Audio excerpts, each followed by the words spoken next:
but then I never thought I'd get to read it out loud.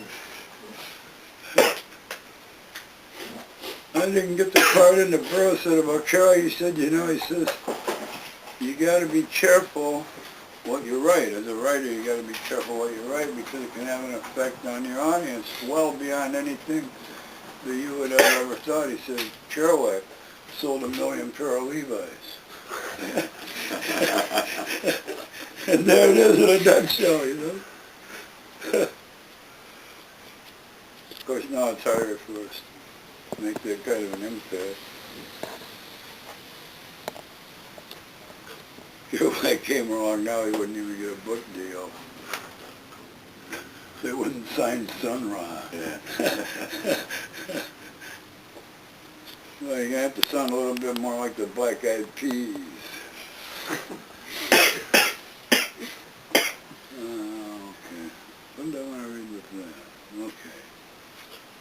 Can I do one? Oh, this is a long poem. It's a commentary and verse on that piece, I guess. Stand up again. Just your camera. Yeah.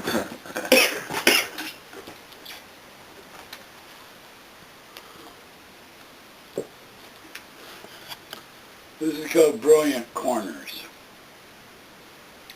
I composed this actually on commission from Steve Hager of High Times Magazine, and I had to deliver it at the induction into the Cannabis Hall of Fame, which I now call the Counterculture Hall of Fame. I like cannabis better. But they inducted in 1999, 10 years ago, Kerouac, Burroughs, Ginsberg, and Neil Cassidy. And Paul Krasner, the great Paul Krasner, was the guest of honor. And I got to go because Ken Kesey got too sick to travel, and I chiseled him out of his plane ticket. So me and my wife could go. And I did this in return. He didn't really commission this. I kind of did it despite. High Times, if you ever read an issue, they don't really have too much poetry in there. Pictures of marijuana. I say, I try to tell you, marijuana isn't about pictures of marijuana. It's about what you do when you smoke it, and what happens in your head, and the artworks and music that you create. Why don't you write about that? They'll never understand. Okay.